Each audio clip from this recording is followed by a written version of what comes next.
എന്റെ കയ്യിലത്തെ ഏറ്റവും വലിയ ആയുധമാണ് നീ പ്രഗ്നന്റ് ആണെന്നുള്ളത്. ഓക്കെ, 2 മാസം കഴിഞ്ഞപ്പോൾ പോയി എന്നുള്ളത് സത്യം തന്നെയാണ്. അപ്പം എനിക്ക് ഓൾറെഡി ആ കുഞ്ഞിനെ നിങ്ങൾ പ്രൊട്ടക്ട് ചെയ്യാൻ തുടങ്ങിയതും, നിങ്ങൾ എനിക്ക് മെഡിസിൻ മേടിച്ചും തരാൻ തുടങ്ങിയതും, എന്നെ ആ കുഞ്ഞിന് വേണമെന്നുള്ളൊരു തീരുമാനം നമ്മൾ മ്യൂസിലെടുത്ത് കഴിഞ്ഞപ്പോൾ എനിക്ക് നിങ്ങളൊരു കുഞ്ഞിനെ ആവശ്യമാണ്. അത് കഴിഞ്ഞിട്ടും നമ്മൾ സന്തോഷത്തോടെയാണ്, ഒരു പ്രാവശ്യമേ ഉള്ളൂ ഞാനൊന്ന് ഇക്കാനടുത്ത് ബലമായി പീഡിപ്പിച്ച് ഇക്കാനൊക്കെ എനിക്ക് ഇക്കാനെ വേണമെന്നും ബലമായിട്ട് ഞാൻ ഷാദിത്തുള്ള സമയത്ത് ഞാൻ ഇക്കാലത്ത് പറഞ്ഞിട്ടുണ്ട്. അത് ഇതൊന്നും അല്ല, ഇതിന് 2 മാസം മുന്നേ ആണത്. ഈ പ്രാവശ്യം, അതായത് കഴിഞ്ഞ മാസം, അതായത് ഈ പ്രശ്നങ്ങളൊക്കെ നടക്കുമ്പോൾ നമ്മൾ സന്തോഷത്തോടെ ഫിസിക്കൽ അറ്റാച്ച്മെന്റ് ആയപ്പോഴാണ് ഈ കുഞ്ഞായത്. അല്ലാതെ ഞാൻ നിങ്ങളെ പീഡിപ്പിച്ചോ, ഞാൻ നിങ്ങളെ അബ്യൂസ് ചെയ്തോ, നിങ്ങളിരിക്കുന്ന സാധനം എടുത്തിട്ട് എൻ്റെ അടുത്ത് വെച്ചിട്ട് എനിക്ക് കുഞ്ഞിനുണ്ടാക്കാൻ പറ്റത്തില്ലല്ലോ. നിങ്ങൾ എനിക്ക് ഉള്ളിൽ തന്നിട്ടാണ്ടായോണ്ടല്ലോ കുഞ്ഞുണ്ടായത്. അല്ല, ഇനി റസൂലിക്ക, ഞാനൊരു കാര്യം പറയട്ടെ, ഞാൻ ഒരിക്കലും അങ്ങനെ ചെയ്യുന്ന ഒരു കുട്ടിയല്ല. ഇവരെ കൊല്ലാൻ വേണ്ടി ദേഷ്യപ്പുറത്ത് ഞാൻ പറഞ്ഞിട്ടുണ്ടായിരിക്കും, അവര് സത്താലും കുഴപ്പമില്ല, എനിക്കിത് മതി, എനിക്ക് പൈസ മതി. ഓവർ കുബുദ്ധിയാണ് നിങ്ങളെ ലൈഫിൽ ഇപ്പോഴും. ഞാൻ പറഞ്ഞോട്ടെ എന്ത് രക്ഷിക്കും, ഞാൻ പറഞ്ഞോട്ടെ, നിങ്ങളെ ഓവർ കുബുദ്ധിയാണ് നിങ്ങളെ ലൈഫിൽ നമ്മളെ കാര്യം വരെ പുറത്ത് വന്നതും.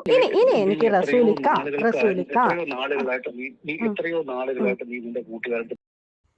അപ്പം അവിഹിതത്തിന്റെയും അവിഹിതത്തിലുണ്ടായിരുന്ന ഗർഭത്തിന്റെയും കാര്യത്തിൽ ഒരു ക്ലാരിഫിക്കേഷൻ വന്നിട്ടുണ്ട്.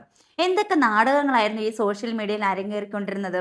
നമ്മൾ മലയാളികൾ ഇങ്ങനെ നോക്കുകുത്തിക്കൊണ്ടിരിക്കുകയാണ്. അതായത് ഈ സജ്ന, ഫിറോസ്, റസൂൽ പൂക്കുട്ടി, ഈ 3 പേരുടെ പല രീതിയിലുള്ള വീഡിയോസുകൾ അങ്ങോട്ടും ഇങ്ങോട്ടും ചെളിവാരി എറിയുന്നു, പരസ്പരം പഴിചാരുന്നു. ഇതിലേതാണ് സത്യം, ഏതാണ് കള്ളം എന്ന് പോലും വിശ്വസിക്കാൻ പറ്റാത്ത രീതിയിലുള്ള, അത്രയും നമ്മളെ ഒക്കെ വിശ്വസിപ്പിക്കുന്ന രീതിയിലുള്ള വീഡിയോസുകളാണ് ഇവരൊക്കെ ഇട്ടുകൊണ്ടിരുന്നത്. സജിനയുടെ ആദ്യത്തെ ആ ഒരു ലൈവും കാര്യങ്ങളും വീഡിയോസും ഒക്കെ വന്നപ്പോഴത്തേക്ക് സജിന പറയുന്നതാണ് ശരിയെന്ന് തോന്നി. അതിനുശേഷം ഫിറോസ് ഒരു വീഡിയോയുമായിട്ട് വന്നപ്പോൾ ഫിറോസ് പറയുന്നതാണ് തോന്നി. അപ്പോൾ നമ്മൾ ഇതിലേതാണ് സത്യം, ഇവരെന്താണ് പറയുന്നത്? ആദ്യം നമ്മളൊക്കെ വിചാരിച്ചിരുന്നത് ഈ ഫിറോസും സജിനയും തമ്മിലുള്ള, ഇവർ ഭാര്യ ഭർത്താക്കന്മാരാണല്ലോ, സെപ്പറേറ്റഡ് ആയിട്ട് നിൽക്കുന്നവരാണ്. അപ്പം അങ്ങനെയുള്ളവർ അങ്ങോട്ടും ഇങ്ങോട്ടും പഴിചാരും, കുറ്റം പറയും, അതൊക്കെ സ്വാഭാവികമാണ്. അപ്പം അതിൽ നിന്നുണ്ടാകുന്ന ഒരു കാര്യങ്ങളാണ് എന്ന് തന്നെയായിരുന്നു ധരിച്ചു വെച്ചിട്ടുണ്ടായിരുന്നത്. പക്ഷെ കേട്ടതും അറിഞ്ഞതും ഒന്നുമല്ല സത്യം. ഇപ്പം ഈ പുറത്ത് വന്ന ഈ വോയിസുകളിൽ എല്ലാ കാര്യങ്ങളും വളരെ വ്യക്തമാണ്. ഈ റസൂൽ പൂക്കുട്ടിയും സജിനയും കൂടി നടത്തിയ എല്ലാവിധ അവിഹിതങ്ങളുടെയും ഗർഭത്തിൻ്റെയും എല്ലാ പ്രൂഫോടുകൂടിയാണ് ഫിറോസ്, ഈ സജിനയുടെ ഭർത്താവായിരുന്ന ഫിറോസ്, പുറത്ത് വിട്ടിട്ടുള്ളത്. ഇവർ ലീഗലി ഡിവോഴ്സ്ഡ് അല്ല, ഇപ്പോഴും ഭർത്താവ് തന്നെയാണ്, സെപ്പറേറ്റഡ് ആണെന്നേ ഉള്ളൂ. അപ്പോൾ ഈ ഫിറോസ് ഒരുപാട് വോയിസ് പുറത്ത് വിട്ടിട്ടുണ്ട്. അപ്പം സത്യം പറഞ്ഞാൽ ഇത് ആദ്യമേ തന്നെ ചെയ്യാമായിരുന്നു. സജിന ഫിറോസിനെ പഴിചാരി ഒരു നല്ല വെള്ള ചമയാൻ ശ്രമിച്ചപ്പോഴേ ഫിറോസിന് ഇത് ആദ്യമേ ചെയ്യാമായിരുന്നു. അപ്പം ഈ വോയിസുകളൊക്കെ കേൾക്കുമ്പോൾ ഒരു സ്ത്രീക്ക് ഇത്രയധികം ക്രൂരയാകാൻ സാധിക്കുമോ, ഇത്രയധികം തരം താഴാൻ സാധിക്കുമോ എന്നുള്ളൊരു കാര്യത്തിൽ തീരുമാനമായി. കാരണം സാധിക്കും. ഈ സജിനയുടെ ഓരോ വോയിസിലും അത് വളരെ വ്യക്തമാണ്. 2 മക്കളുള്ള ഒരു അമ്മയാണ് സജിന. 3ാമത് വിവാഹം ചെയ്യുന്നതിലോ ഒന്നും ഒരു തെറ്റുമില്ല. പക്ഷേ ഇവർ തിരഞ്ഞെടുത്ത വഴി, റസൂൽ പൂക്കുട്ടി ഭാര്യയുള്ളതാണ്, കുട്ടികളുള്ളതാണ്, അവർ സെപ്പറേറ്റഡ് ഒന്നുമല്ല, അവർ ഒരു കുടുംബമായിട്ട് ജീവിക്കുന്ന ഒരാളാണ്. അവിടേക്ക് നുഴഞ്ഞു കയറി ഒരു ബന്ധം സൃഷ്ടിച്ച് അതിൽ നിന്നും ബലമായിട്ടാണ് ആദ്യത്തെ കുഞ്ഞുണ്ടായെന്ന് ഇവരുടെ വോയിസിൽ വ്യക്തമാണ്. കാരണം ആദ്യം പറയുന്നുണ്ട്, ഈ റസൂൽ പൂക്കുട്ടിയുടെ ഭാര്യ ഉള്ള സമയത്താണ് നിങ്ങളെ ഞാൻ ബലമായിട്ട്, നിങ്ങൾ എനിക്ക് വേണം എന്ന് പറയുന്നത് എന്ന് ഈ സജിനയുടെ വോയിസിൽ വ്യക്തമാണ്. അപ്പോൾ സ്വന്തം ഭാര്യ ഉള്ളപ്പോഴാണ് ഇവരങ്ങനെ ഒരു അറ്റാക്ക് അങ്ങോട്ട് നടത്തുന്നത്. ആ സമയത്ത് അങ്ങനെ ബലമായിട്ടുണ്ടായ കുഞ്ഞാണ് ആദ്യത്തെ ഗർഭം. 2 തവണ ഗർഭമായി കേട്ടോ, അവിഹിതം 2 തവണ നടന്നു. അപ്പോൾ ആദ്യത്തെ ഗർഭം അങ്ങനെയായിരുന്നു. അപ്പോൾ പക്ഷെ അതിനുശേഷം ഇത് പറ്റില്ല എന്നൊക്കെ പറഞ്ഞിട്ട് റസൂൽ പൂക്കുട്ടി പ്രശ്നങ്ങൾ ഉണ്ടാക്കുകയും ഇവർ തമ്മിൽ അങ്ങനെ ഓരോ വഴക്കുകളും കാര്യങ്ങളൊക്കെ വന്നു. അവസാനം അത് അബോർട്ട് ചെയ്തു. അങ്ങനെ അബോർട്ട് ചെയ്ത് അതിനുശേഷം പിന്നെയും പലയിടത്തും മീറ്റ് ചെയ്തു, പല രീതിയിൽ ഫിസിക്കലിയൊക്കെ ആയി ഇവർ തന്നെ പറയുന്നത്. നമുക്ക് പറയാൻ പറ്റത്തില്ല, അത്രയ്ക്കും അറച്ച രീതിയിലുള്ള വർത്തമാനങ്ങളാണ് ഈ സജിന പറയുന്നത്. കഴിഞ്ഞ മാസം, അതായത് ഈ പ്രശ്നങ്ങളൊക്കെ നടക്കുമ്പോൾ നമ്മൾ സന്തോഷത്തോടെ ഫിസിക്കൽ അറ്റാച്ച്മെന്റ് ആയപ്പോഴാണ് ഈ കുഞ്ഞായത്. അല്ലാതെ ഞാൻ നിങ്ങളെ പീഡിപ്പിച്ചോ, ഞാൻ നിങ്ങളെ അബ്യൂസ് ചെയ്തോ, നിങ്ങളിരിക്കുന്ന സാധനം എടുത്തിട്ട് എൻ്റെ അടുത്ത് വെച്ചിട്ട് എനിക്ക് കുഞ്ഞിനുണ്ടാക്കാൻ പറ്റത്തില്ലല്ലോ. നിങ്ങൾ എനിക്ക് ഉള്ളിൽ തന്നിട്ടാണ്ടായല്ലോ കുഞ്ഞൊരു കുഞ്ഞുണ്ടായത്. പുറമേ കണ്ട എന്ത് മാന്യ. അപ്പോൾ അങ്ങനെ രണ്ടാമത് കണ്ട ഇഷ്ടത്തോടെയും സ്നേഹത്തോടെയും അല്ലേ നിങ്ങൾ ഈ രണ്ടാമത്തെ ഗർഭം ഉണ്ടാക്കിയതെന്ന് ഇവർ ചോദിക്കുന്നുണ്ട്. അപ്പോൾ ഇവർ ചോദിക്കുന്ന ആ വേർഡ്സ് ഉണ്ടല്ലോ, നമുക്കൊന്നും പറയാൻ പറ്റില്ല, അത്രയ്ക്ക് മോശമായിട്ടുള്ള കാര്യങ്ങളാണ് ഇവർ പറയുന്നത്. അപ്പോൾ അങ്ങനെ രണ്ടാമതുണ്ടായ ഗർഭമാണ്, ആ ഗർഭത്തിൻ്റെ ഒരു കഥയാണ് നമ്മൾ ഇൻസ്റ്റാഗ്രാമിൽ കണ്ടത്, ഇവർ പങ്കുവെച്ചത്. പക്ഷേ ഇവർ പങ്കുവെച്ചത് ഇപ്പോഴാണ് കേട്ടോ. പക്ഷേ ആ ഗർഭമൊക്കെ പോയി എന്നാണ് ഇതിനകത്ത് ഈ വോയിസിൽ നിന്ന് നമുക്ക് മനസ്സിലാക്കാൻ പറ്റുന്നത്. അപ്പോൾ ഇതിനകത്ത് ശരിക്കും വില്ലത്തി ഈ റസൂൽ പൂക്കുട്ടിയും അല്ല, ഈ ഫിറോസും അല്ല, ശരിക്കും വില്ലത്തി സജിനയാണ്. എനിക്ക് മനസ്സിലായത് അങ്ങനെയാണ് കേട്ടോ, സജിനയാണ്. കാരണം സജിനയ്ക്ക് ആവശ്യം ഈ റസൂൽ പൂക്കുട്ടിയുടെ സ്വത്താണ്. അത് പല വോയിസിൽ നിന്നും അവർ പറയുന്നുണ്ട്, അതെ ഞാൻ ഏതറ്റം വരെയും പോകും, എനിക്ക് നല്ല രീതിയിൽ ജീവിക്കണം, അതിനുവേണ്ടി ഞാൻ എന്ത് കളിയും കളിക്കും, എനിക്ക് പണമാണ് ആവശ്യമെന്ന് അവർ പറയുന്നുണ്ട്. എനിക്ക് ഗുണമാണ് ഞാൻ പറഞ്ഞത്. വിളിച്ചോടിയപ്പോഴത്തേക്ക് ആണ് ഞാൻ പണം കണ്ട് തന്നെയാണ് ഞാൻ ജീവിക്കുന്നത്. എനിക്ക് പണം വേണ്ടത്. സത്യമല്ലേ? ആണല്ലോ, സത്യമല്ലേ?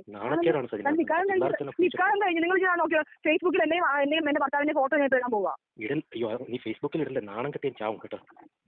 അതാ പറഞ്ഞ ചാവ് നിങ്ങൾ പോയി, ചാവ് നിങ്ങൾ പോയി. അതാണ് ഏറ്റവും ഞാൻ നല്ലത്, ഏറ്റവും നല്ലത് നിങ്ങൾ ചാവുന്നതായിരിക്കും ഏറ്റവും നല്ലത്. കൊച്ചുങ്ങളെ ഇട്ടിട്ട് വിളിച്ചോടി പണക്കാരൻ്റെ കൂടെ പോയിട്ട് ജീവിക്കുന്നതാണോ ശരി? ശരി സജിന, ആണ്. ഞാൻ വിടട്ടെ, എനിക്ക് എന്റെ സുഖങ്ങളാണ് വലുത്. ഏത് ലെവലിൽ ഞാൻ കളിക്കുമെന്ന് എന്നെ എന്റെ ലെവലിൽ വിട്ടേക്ക്. അപ്പോൾ ഈ റസൂൽ പൂക്കുട്ടിയുടെ കണക്കില്ലാത്ത പണത്തിൽ കണ്ണുവെച്ചിട്ടാണ് ഇയാളുമായിട്ടൊരു ബന്ധമുണ്ടാക്കിയത്. ഇയാളത്ര നല്ലവനൊന്നും അല്ല കേട്ടോ. ഇയാളുടെ ഭാര്യ ഉണ്ടായിട്ട് ഭാര്യയ്ക്ക് ക്യാൻസറാണ്, അതും കൂടി നമ്മൾ ഓർക്കണം. ക്യാൻസർ ആയിട്ടുള്ള ഒരു രോഗിയായിട്ടുള്ള ഒരു ഭാര്യയെ കൂടെ ഇരുത്തിക്കൊണ്ട് മറ്റൊരു സ്ത്രീയുമായിട്ട് ബന്ധം പുലർത്തുന്നത് ഒരിക്കലും നല്ല കാര്യമൊന്നുമല്ല. എന്നിട്ട് അയാളുടെ ജീവിതത്തിൽ പ്രശ്നം ഉണ്ടാക്കാതിരിക്കാനാണ് അയാൾ ഈ ഗർഭം അലസിപ്പിച്ചത്, ഗർഭം ഇല്ലാണ്ടാക്കിയത്. BMW കാറ് വാങ്ങിച്ചു കൊടുക്കുന്നു, അങ്ങനെ സജിനയുടെ എല്ലാ കാര്യങ്ങളും നോക്കുന്നു. അയാളുടെ വോയിസും ഉണ്ട്. അപ്പോൾ അയാളുടെ വോയിസിലും പറയുന്നുണ്ട് ഈ കേസിന് ഒരുപാട് പണമാകും, അപ്പോൾ ആ പണം ഇയാൾ ചിലവാക്കിക്കോളാം. അപ്പോൾ ഏറ്റവും വലിയ ബിറ്റെന്ന് പറഞ്ഞാൽ ഈ സംഭവങ്ങളെല്ലാം ഈ സജിനയുടെ അമ്മയ്ക്കറിയാം. ഈ സജിനയുടെ അമ്മയും റസൂൽ പൂക്കുട്ടിയും തമ്മിൽ സംസാരിക്കുന്ന വോയിസും ഫിറോസ് പുറത്ത് വിട്ടിട്ടുണ്ട്. ഞാൻ പിന്നെ ഒരു കാര്യം പറയാം സൂര്യ, ഞാൻ സത്യം നേരത്തെ ഞാൻ ചോദിക്കുകയാണ്, ഇപ്പം എന്താണ് നിങ്ങൾ ഇതിപ്പം നേരെ പോകാൻ പറ്റുന്ന സ്ഥിതിയിലാണോ റസൂൽക്കുട്ടി പോകുന്നത്? എന്താ വെച്ചാൽ എനിക്ക് നേരത്തെ അറിഞ്ഞാൽ അതിനുള്ള വഴി ഒപ്പിക്കാൻ എന്തെങ്കിലും അത് പറഞ്ഞ് മനസ്സിലാക്കി കൊടുത്തും എന്തെങ്കിലും ചെയ്യാൻ വേണ്ടി ഞാൻ പറയുന്നത്. ഇപ്പോൾ ഈ ഇവള് പറഞ്ഞാൽ ഒന്ന് തണുത്ത് വരുമ്പം റസൂൽക്കുട്ടിയുടെ വായിന്ന് ഞാൻ അയാളെ വിളിച്ച് ഇങ്ങനെ പറഞ്ഞു, അന്നമ്മയെ വിളിച്ചത് പറഞ്ഞു, ഇതൊക്കെ വലിയൊരു വിഷയത്തിൽ പിന്നെ സജിന താഴെ നിൽക്കുന്നതാണോ വിചാരിക്കുന്നത്? ഞാൻ 100% വാക്കുകളാണ്. ഞാൻ അന്നമ്മയോ ഇവളുടെ കൂട്ടുകാരികളോ അച്ചായനോ ഇവൾക്ക് എതിരായിട്ട് നിൽക്കുന്ന ഒരു മനുഷ്യനുമായിട്ടും സംസാരിക്കുന്നില്ല. ഞാൻ ഇന്നലെ മുതലുള്ള സംഭവം നിർത്തി. ഓക്കെ. അപ്പോൾ എല്ലാവർക്കും ആവശ്യം പണമാണ്. അതായത് മകൾക്ക് 2 കുഞ്ഞുങ്ങളുണ്ടെന്നോ അല്ലെന്നുണ്ടെങ്കിൽ മകൾ ലീഗലി ഡിവോഴ്സ്ഡ് അല്ലെന്നോ ഒന്നും ഈ സ്ത്രീയും വിചാരിക്കുന്നില്ല. ഈ സ്ത്രീയും ഈ ഗർഭത്തെക്കുറിച്ചിട്ടും ഇവർ തമ്മിലുള്ള ബന്ധത്തെക്കുറിച്ചിട്ടും ഇത് എങ്ങനെ മുന്നോട്ട് കൊണ്ടുപോകാം എന്നുള്ള രീതിയിലാണ് ഈ സ്ത്രീയും സംസാരിക്കുന്നത്. അപ്പോൾ ഈ സജിനയുടെ ഒരു വാക്ക് എനിക്ക് ഷോക്കായി കേട്ടോ. കാരണം ഇവർക്ക് ഈ അവിഹിതത്തിൽ ഉണ്ടായ ഗർഭത്തെക്കുറിച്ചിട്ട് ഭാര്യയോട് സംസാരിക്കണമെന്നാണ് സജിനയുടെ ആവശ്യം. റസൂൽ പൂക്കുട്ടിയോട് പറയുന്നതാണ്. അപ്പം സജിനയുടെ ഉള്ളിലെ ലക്ഷ്യം എന്താണെന്ന് നിങ്ങൾക്ക് മനസ്സിലായോ? അതായത് ക്യാൻസർ ആയിട്ടിരിക്കുന്ന രോഗിയായിട്ടിരിക്കുന്ന ഭാര്യയുടെ അടുത്ത് ഭർത്താവ് ചെന്ന് പറയണം തൻ്റെ അവിഹിതത്തിൽ തനിക്ക് മറ്റൊരു സ്ത്രീയിൽ ഒരു കുഞ്ഞ് ഉണ്ടായിട്ടുണ്ട്, അവളുടെ വയറ്റിൽ ഒരു കുഞ്ഞ് ജനിച്ചിട്ടുണ്ട് എന്ന് ചെന്ന് പറയണം എന്നാണ് ഈ സജിനയുടെ ആവശ്യം. റസൂൽക്ക നിങ്ങളെ വൈഫിന്റെ അടുത്ത് പറഞ്ഞെങ്കിൽ പ്രഗ്നന്റ് കാര്യം പറഞ്ഞേ പറ്റത്തുള്ളൂ റസൂൽക്ക. ഇനി എനിക്ക് ഇനിയിപ്പോ എനിക്ക് പറ്റത്തില്ല. അതല്ലെന്നുണ്ടെങ്കിൽ 10 കോടി രൂപ ഈ ഗർഭത്തിന് സജിന ആവശ്യപ്പെട്ടത് 10 കോടി രൂപയാണ്. അപ്പം ആദ്യം ഇതൊക്കെ വന്നപ്പോഴത്തേക്ക് നമ്മൾ ഇതൊക്കെ ഒരു എന്താ പറയുക, ഇതൊക്കെ വെറുതെ കെട്ടിച്ചമയ്ക്കുന്നതാണ്, ആരോപിക്കുന്നതാണ് എന്നൊക്കെയാണ് വിചാരിച്ചിരുന്നത്. പക്ഷെ ഇതൊന്നും അല്ല കേട്ടോ, സത്യമാണ് കേട്ടതൊക്കെ. അപ്പോൾ എന്തായാലും ഈ സ്ത്രീകളുടെയൊക്കെ മാനസികാവസ്ഥ ഏത് രീതിയിൽ വേണമെങ്കിലും ഇവർ പണത്തിന് വേണ്ടിയിട്ട് തരം താഴും എന്നുള്ളൊരു വ്യക്തത. പക്ഷേ ഇവർ ഈ മീഡിയയ്ക്ക് മുന്നിലും ഇൻ്റർവ്യൂസിലും കൊടുക്കുന്ന ഇൻ്റർവ്യൂസിലും ഇവരുടെ വീഡിയോസിലും ഒക്കെ ഇവർ ചമയുന്ന ആ ഒരു കുലസ്ത്രീ ഉണ്ടല്ലോ, ഒരു കുലസ്ത്രീ, മക്കളെ സ്നേഹിക്കുന്ന അമ്മ, ഭർത്താവിനാൽ ക്രൂര പീഡനത്തിനിരയായ ഭാര്യ. നിങ്ങളുടെ വേദന എന്താന്ന് കണ്ണീ കണ്ടൊരു വ്യക്തിയെ ഞാൻ. ആ ഒരു ബഹുമാനിച്ചാൽ ഞാൻ എല്ലാ കുഞ്ഞുങ്ങൾക്കും കൊടുക്കുന്നുണ്ട്. കുഞ്ഞുങ്ങളെ നോവിക്കരുത്, അത് മാത്രം ലോകത്തിലെ ഏറ്റവും വലിയ ശിക്ഷ. ആ ഒരു നിമിഷം സത്യം പറഞ്ഞ കുഞ്ഞുങ്ങൾക്ക് എന്തെങ്കിലും കൊടുത്ത് ഞാനങ്ങ് മരിച്ചാൽ മതിയെന്നുള്ള സിറ്റുവേഷനായിരുന്നു. ഭർത്താവിൻ്റെ അവിഹിതം കണ്ട് മനംനൊന്ത് അയാളിൽ നിന്നും രക്ഷപ്പെട്ടോടിയ ഭാര്യ അങ്ങനെ കുറേ പരിവേഷങ്ങളൊക്കെ ചമഞ്ഞിരുന്നു ഇവർ. പക്ഷേ അതൊക്കെ നമ്മൾ വിശ്വസിക്കുകയും ചെയ്തിട്ടുണ്ടായിരുന്നു.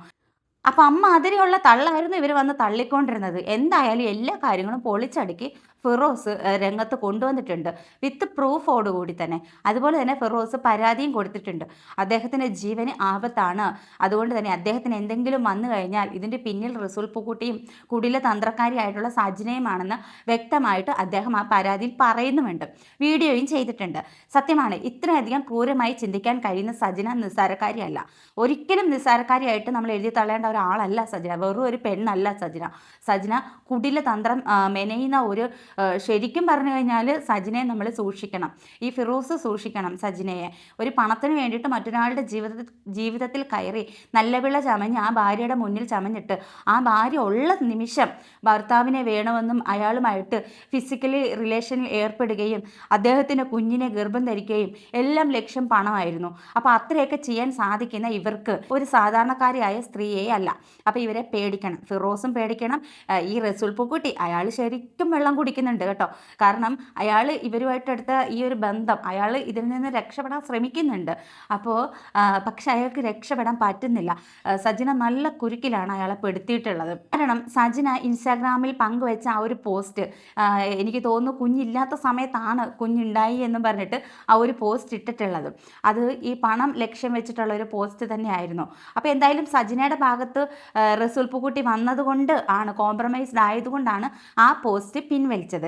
എന്നിട്ട് നമ്മളെയൊക്കെ തെറ്റിദ്ധരിപ്പിക്കാനായിട്ട്, ലോകത്തെ തെറ്റിദ്ധരിപ്പിക്കാനായിട്ട് കരഞ്ഞ് മെഴുകി എൻ്റെ അക്കൗണ്ട് ഹാക്ക് ചെയ്തു എന്നും പറഞ്ഞിട്ട് ഒരു വീഡിയോ ഇറക്കി. ഞാൻ അന്നേ പറഞ്ഞിട്ടുണ്ടായിരുന്നു ഇതൊരു ഹാക്കറും അല്ല, ഇതൊക്കെ കള്ളത്തരമാണെന്ന് ഞാൻ പറഞ്ഞിട്ടുണ്ടായിരുന്നു. കാരണം ഒരുപാട് പേരുടെ ഹാക്കിംഗ് നമ്മൾ കണ്ടിട്ടുള്ളതാണ്, കേട്ടിട്ടുള്ളതാണ്. ഹാക്ക് ചെയ്ത അക്കൗണ്ട് തിരിച്ചു പിടിക്കാൻ കുറേ കഷ്ടപ്പെട്ടിട്ടുണ്ട്. കുറേ ചിലർക്ക് കിട്ടാം, ചിലർക്ക് കിട്ടാതിരിക്കാം, എന്നാലും അതിന് താമസമെടുക്കും. പക്ഷെ സജിനയുടെ അക്കൗണ്ട് ഒരു പ്രത്യേകതരം ഹാക്കിംഗ് ആയിരുന്നു. ഹാക്ക് ചെയ്യുന്നു, മണിക്കൂറുകൾക്കകം ഇത് തിരിച്ചു പിടിക്കുന്നു, അക്കൗണ്ട് തിരിച്ചു പിടിക്കുന്നു. അങ്ങനെ ഒരു വിശേഷപ്പെട്ട ഒരു ഹാക്കിംഗ് ആയിരുന്നു സജിനയുടെ അക്കൗണ്ടിൽ നടന്നിട്ടുണ്ടായിരുന്നത്. അപ്പോൾ അതെന്തായാലും അന്ന് യൂട്യൂബേഴ്സ് എല്ലാം കൂടെ പൊളിച്ചടക്കി കയ്യിൽ കൊടുത്തിട്ടുണ്ടായിരുന്നു. പക്ഷേ ഈ സജിനെ പോലെ ഒരു വ്യക്തിക്ക്, നമ്മൾ കേട്ടിടത്തോളം സജിനെ പോലെ ഒരു വ്യക്തിക്ക് ഇതൊന്നും വലിയ കാര്യമൊന്നുമല്ല. ഈ നാണക്കേട്, മാനം, അഭിമാനം എന്നുള്ള ഒരു കാര്യങ്ങളൊന്നുമില്ല. കാരണം ഇവരുടെ ലക്ഷ്യം പണം തന്നെയാണ്. റസൂൽ പൂക്കുട്ടിയിൽ നിന്ന് മാക്സിമം പണം കൈപ്പറ്റുക, ആ പണത്തിൽ ആഡംബരമായിട്ട് ജീവിക്കുക. ഇവരുടെ പിടിയിൽ വേറൊരാളും പെട്ടിട്ടുണ്ട്, അതും ഫിറോസ് വീഡിയോയിൽ പറഞ്ഞിട്ടുണ്ട്. അപ്പോൾ ഒരുപാട് തന്ത്രങ്ങൾ മെനഞ്ഞ ഒരു സ്ത്രീ ആയിരുന്നു ഈ സജിനയ്ക്ക് പിന്നിൽ ഒരുപാട് പേരുണ്ട് കേട്ടോ. കൂട്ടുകാരായിട്ടും ഹെൽപ്പ് ചെയ്യാൻ ഒരുപാട് പേരുണ്ട്, യൂട്യൂബർമാർ വരെ ഉണ്ട്, മൂപ്പൻ്റെ പേരൊക്കെ പറയുന്നുണ്ട്. അപ്പോൾ ഇവരെല്ലാവരും, ഈ യൂട്യൂബേഴ്സിനോട് എനിക്ക് പറയാനുള്ളത്, പണത്തിന് വേണ്ടിയിട്ട് ഇങ്ങനെ ഓരോരുത്തർക്ക് സൈഡ് നിൽക്കുമ്പോൾ നിങ്ങൾ ചതിക്കുന്നത് നിങ്ങളുടെ പ്രേക്ഷകരെ തന്നെയാണ്. ഈ മൂപ്പൻസ് വ്ലോഗ് ഞാൻ കണ്ടിട്ടുണ്ട്, അയാളുടെ വീഡിയോസൊക്കെ. അപ്പോൾ അയാളുടെ വീഡിയോ കാണുന്ന അയാളുടെ പ്രേക്ഷകരെ തന്നെയാണ് അയാളും ചതിക്കുന്നത്. കാരണം മറ്റൊരാളുടെ കയ്യിൽ നിന്നും പണം വാങ്ങിച്ച് അവർക്ക് വേണ്ടി വീഡിയോ ചെയ്തിട്ട് പ്രേക്ഷകരിലേക്ക് എത്തിക്കുന്നു. അപ്പോൾ അയാളും പണം വാങ്ങിച്ചിട്ട് സ്വന്തം പ്രേക്ഷകരെ ചതിക്കുകയാണ്. അപ്പം ഇങ്ങനെയൊന്നും ആരും ചെയ്യരുത്. നമ്മൾ നമ്മുടെ ജോലിയോട് ആത്മാർത്ഥത കാണിക്കുക, നീതി പുലർത്തുക, കുറച്ചെങ്കിലും ഒരു വിശ്വാസ്യത സ്വന്തം ജോലിയോടെങ്കിലും കാണിക്കുക. പണം വാങ്ങിച്ചിട്ട് ചെയ്യുന്ന ഈ വീഡിയോസ്, അവർക്ക് വേണ്ടി ചെയ്യുന്ന വീഡിയോസ്, ജനങ്ങളെ തെറ്റിദ്ധരിപ്പിച്ചിട്ട്, തൻ്റെ ഓഡിയൻസിനെ തെറ്റിദ്ധരിപ്പിച്ച് ചെയ്യുന്ന വീഡിയോസ്, അതെന്തായാലും അത്ര നല്ല കാര്യങ്ങളൊന്നും അല്ല. സജിനയുടെയും റസൂൽ പൂക്കുട്ടിയുടെയും അവിഹിത കഥ ഇവിടെ നമ്മുടെ ഫിറോസ് പൊളിച്ചടുക്കി കൈ കൊടുത്തിട്ടുണ്ട്. ഇനിയിപ്പോൾ രണ്ടുപേരും ശരിക്കും വെള്ളം കുടിക്കും. അങ്ങോട്ടും ഇങ്ങോട്ടും കുറ്റപ്പെടുത്തുന്നുണ്ട് രണ്ടുപേരും. നീയല്ലേ ഇത് പുറത്ത് വിട്ട, ഞാനല്ലേ പുറത്ത് വിട്ട എന്നൊക്കെ പറയുന്നുണ്ട്. അപ്പോൾ എന്തായാലും രണ്ടുപേരും തമ്മിലടിച്ച് രണ്ടുപേരും തന്നെ ഇത് വെളിച്ചത്ത് കൊണ്ടുവന്നിട്ടുണ്ട്. ഈ ഒരു വിഷയത്തെക്കുറിച്ചിട്ട് നിങ്ങളുടെ അഭിപ്രായം കമൻറ്റ് ചെയ്യുക. അതുപോലെ തന്നെ ലൈക്ക് ചെയ്യാനും ഷെയർ ചെയ്യാനും കൂട്ടത്തിൽ ഹൈപ്പ് ചെയ്യാനും കൂടി മറക്കരുത്. അപ്പോൾ ആദ്യമായിട്ട് നമ്മുടെ ചാനൽ കാണുന്നവർ ചാനൽ ഒന്ന് സബ്സ്ക്രൈബ് ചെയ്യാനും കൂടി മറക്കരുത്.